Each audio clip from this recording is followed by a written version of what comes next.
What's up, everyone?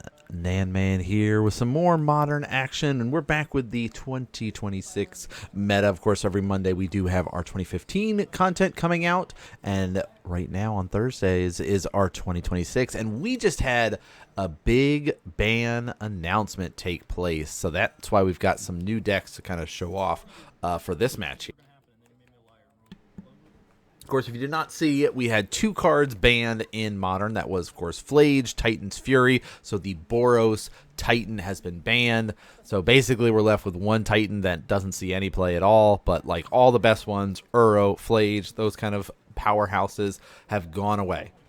Don't have to deal with them anymore. So there's kind of that opening now where kind of two of the top decks in existence that utilized it, which would be Boros Energy as well as the Jeskai Blink decks, are now kind of in this sort of like, what do we do now? Where do we fill the slot with? How do we kind of do our next steps of things? And it really kind of opens up things for a lot of deck builders, a lot of players trying to find a kind of new avenue into Modern. Plus, we got to see the Lotus field be able to get banned, so it hit a bit of our Titan players who are Titan has been around forever in Modern. I mean, you look back at the 2000 and even in 2015, we've been talking about like the 2015 meta recently, back when Summer Bloom was still legal. Like that was Bloom Titan at that time, right? Because you utilize Summer Bloom to be able to play.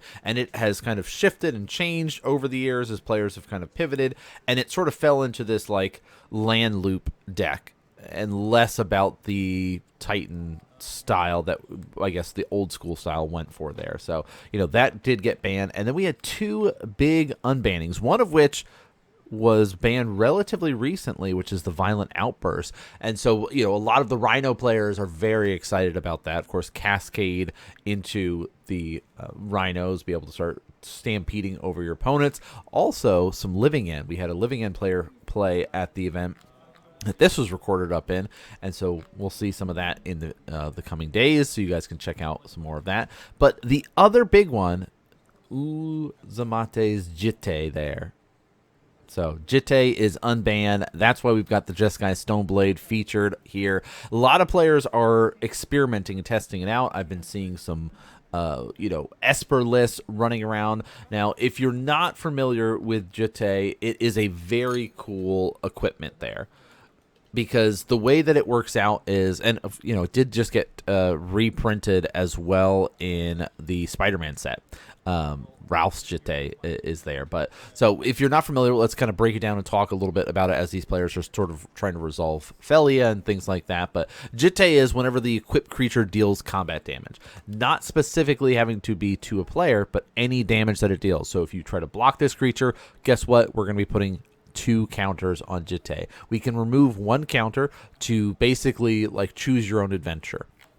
We can either give our equipped creature give the equipped creature +2/+2 until the end of turn, or target creature gets -1/-1 until the end of turn, or you gain 2 life. So kind of, again, that choose your own adventure. What do we need in these sort of situations here? But, so that's why, we see kind of players utilizing the Stoneblade styles, try to get Jittes, as well as utilizing the Felia to blink stuff, because there is a really powerful equipment that came out in the Avatar set. We're talking about the Meteor Blade there. If you are familiar with Meteor Golem, that ETB, destroy a permanent. So Meteor Blade does the same thing. But we're going to see how things go. We see a little bit of a battle taking place here. Let's get back into this match, of course, talk a little bit about what's been happening. But both players just sort of trying to get something to stick here. Now, Simic Ritual is a traditional deck that we've seen in Modern over the kind of last few years.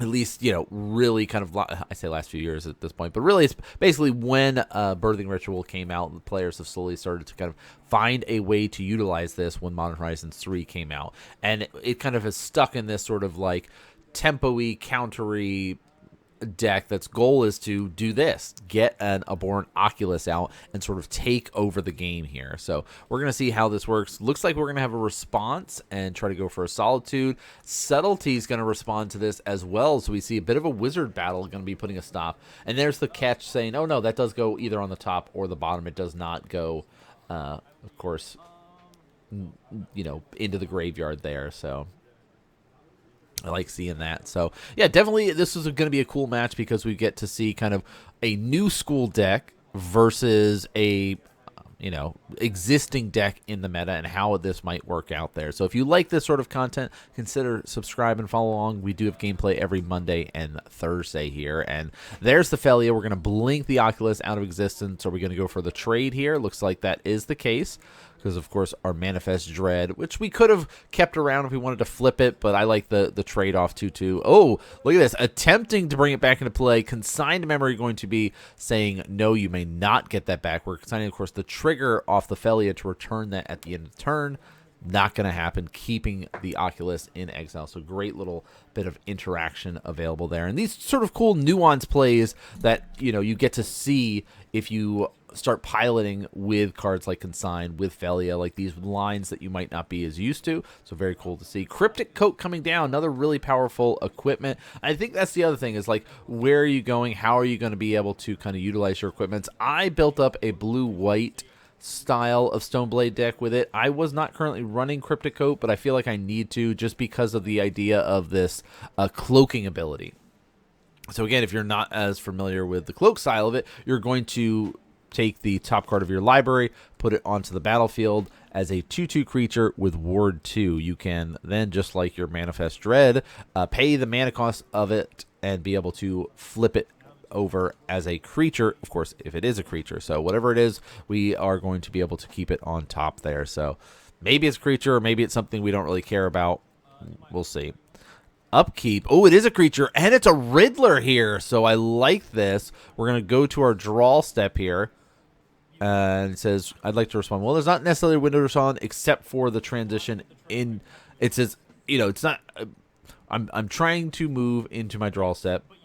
So you it's like you can't respond to me turning this up, but there is the response here. Okay, is there a window? Yes. Sink to Stupor, bounce that to your hand, and that basically just essentially timed walked your opponent of saying you now have nothing you could do and you're tapped out.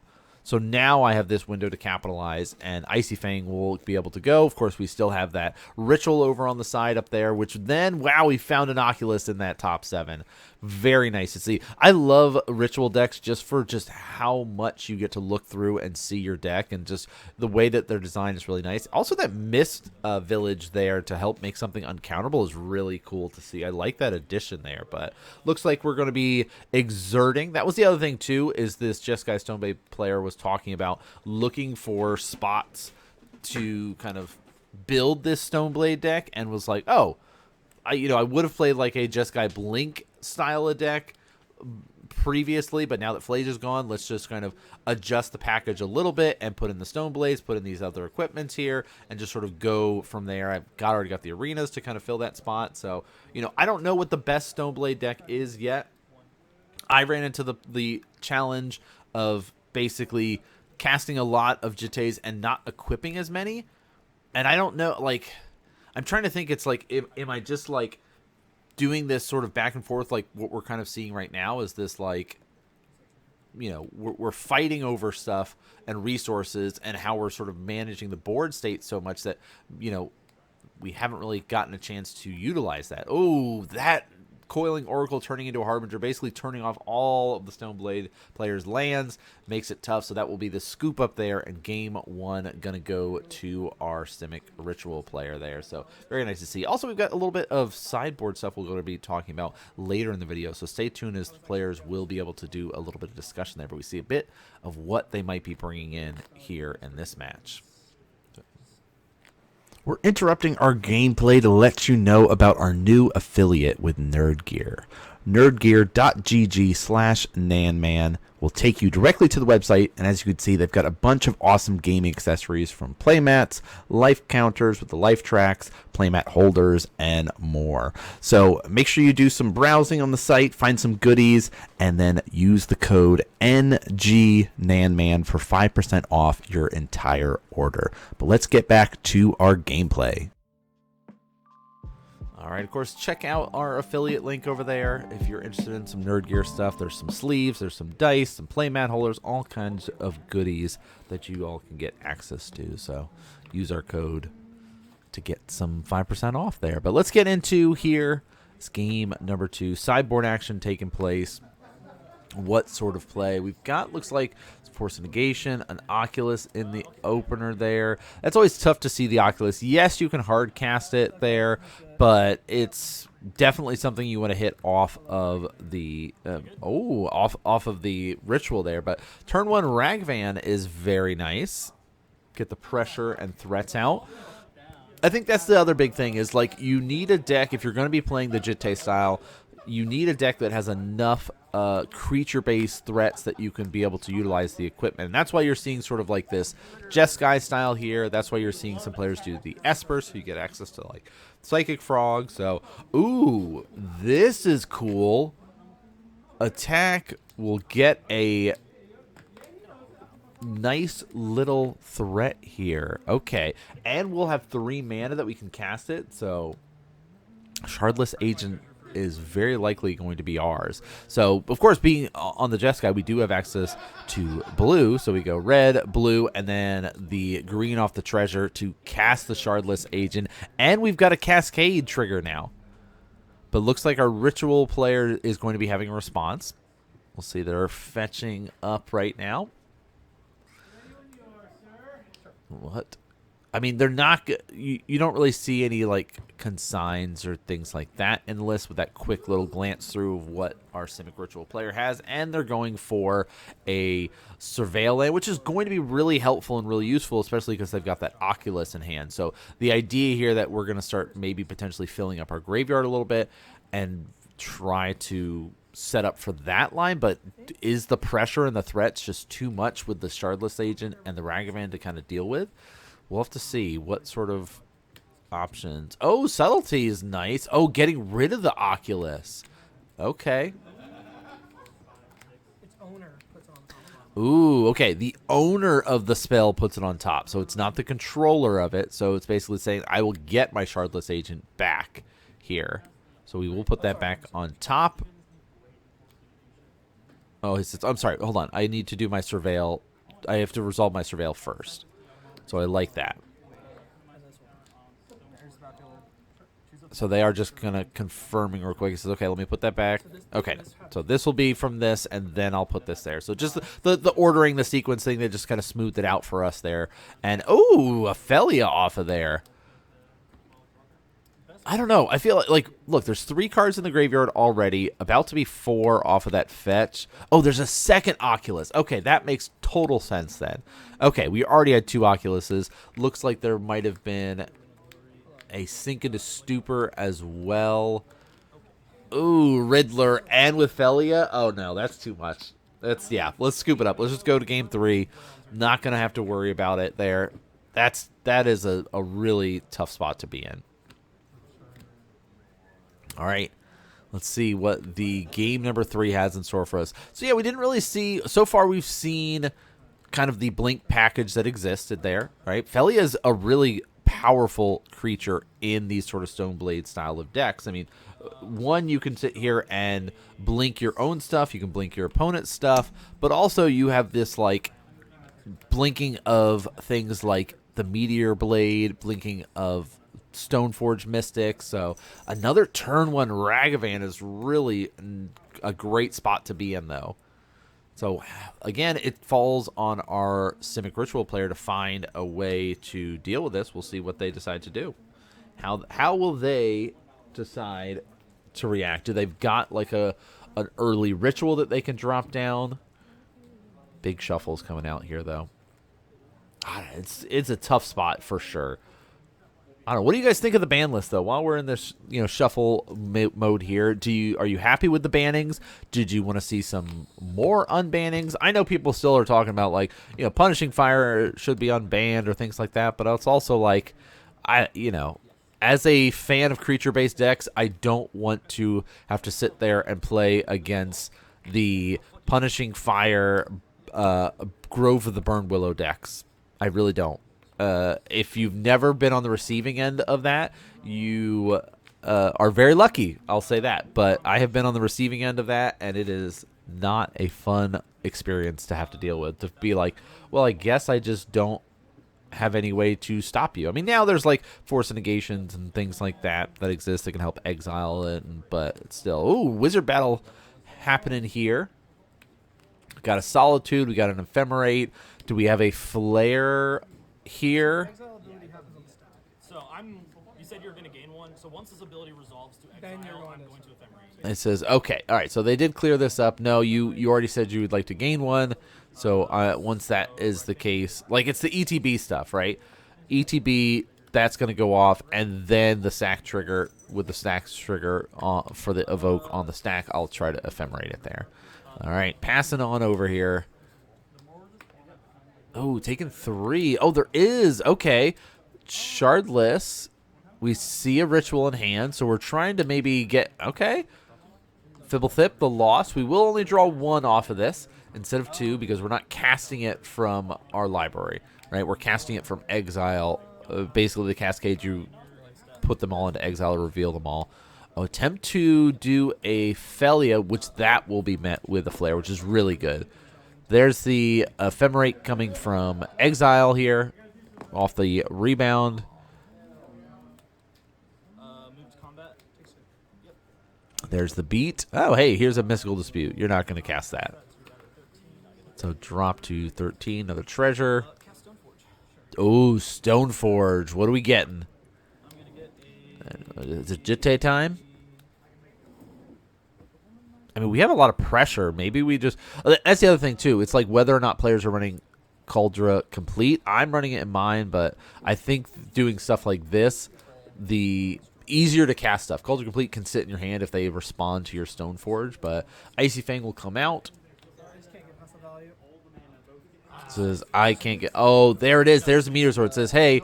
if you have no way, next turn I'm dropping the Meteor Sword and going to really take over the game a bit here and just sort of run you over. So we got to see a little bit of the reveal as looks like our Jeskai Stoneblade player will be able to take it there. And our Simic Ritual player talking about their moles. We're going to see a little bit of the sideboard action from these players here so that we get to see the cards they bring in. And then there's a bit of discussion between these two players about what they can fit into their decks, especially the idea of running the Umezawa's Jitte in the Simic Ritual list. So if you're interested in that, stick around for a little bit longer as we get into this discussion mode from the players here. But yeah, you can see, looks like Teferi, Orm's Chant, cool, Wrath of Skies, and their own Mystical Dispute for the Stoneblade player. What do we got from our Ritual player? What do they bring in? I like this. Well, here's my plan. Just a Meteor Sword you. But let's see. Okay, here's the full list. But I cut Fable, No More Lies, Trim 2 Kassan, Spell Snare, and a Jitte. See, I kept the Jittes. I only run 1 Jitte right now. Interesting. I don't know. I only like Jitte and Stoneforge decks. I think it's fine in this deck. I think it's fine. I think it's fine. Maybe it's a 2-0 too. I haven't decided yet. I like it because the problem that Simic has, and it's had this problem for a while, is it cannot deal with onboard threats. Yes. And Jitte gives me, on top of Dismember, so right now my onboard threat count is now Brazen as a 1-of, Jitte,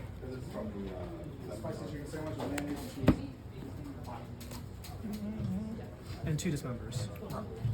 This is the onboard threat. This is the package. Is like, okay, so now I have 2 Dismembers in the main, 1 Brazen. The old package was just these 3. And that's how you dealt with all I guess you do have a bunch of just random triggers to equip Jitte. Jitte. Yeah, I know. I have a bunch of shit that I could just, and then if I cascade into it and I have the extra mana, I can just equip and then attack with the flyer and just start getting Jitte counters, and then pop, pop, pop, pop, pop, pop, pop, pop, pop. So it feels fine. I think I want to do 2. Because I think onboard, mainboard threats should be 5. The question is, what do I cut? And that's what I've been arguing with myself this entire time. I mean, how many sync into supers do you play? 4. I would just not play Brazen Borrower. Do you think 2 Jittes? The Brazen Borrower feels so good. Well, Brazen Borrower is supposed to, like, you're supposed to hit creatures with that, right? No, I hit a lot of. It's non-land. It's non-permanent. Well, I know, but, like, your answer for this is to use it for onboard threats, or just go 2 Brazen Borrower, 2 Jitte, not play Dismember, so you have more life to play with. Ooh. But then I don't have the turn 1 Dragon answer. But I don't generally have that anyways. Yeah, but also you can just play more sideboard. Shit. I think you're right. Chat, we cooked in live time. Paul, I think you nailed it. That was hot. Nan, keep this in. Deck building theory 101. That was good. That was a hot. That's a hot rack. This is later. Maybe there's a chance. Maybe. All right, so yeah, we got to this moment right the fuck now. we got to see a great little discussion from the players. I really liked keeping that in too, because like that is one of those cool moments that you get to see from some players that we've got that, of course, are featured on the channel, you know, so often. So big shout out to all the players that play at our local game store there that we're able to kind of feature on the channel and see their sort of thinking. And like, it's not normally we get to see a little peek behind the curtain like that, so I was very happy to include that in there for you guys to be able to experience. But that's going to do it for us here today. Thanks so much for tuning and watching, y'all, and I'll see you all next game.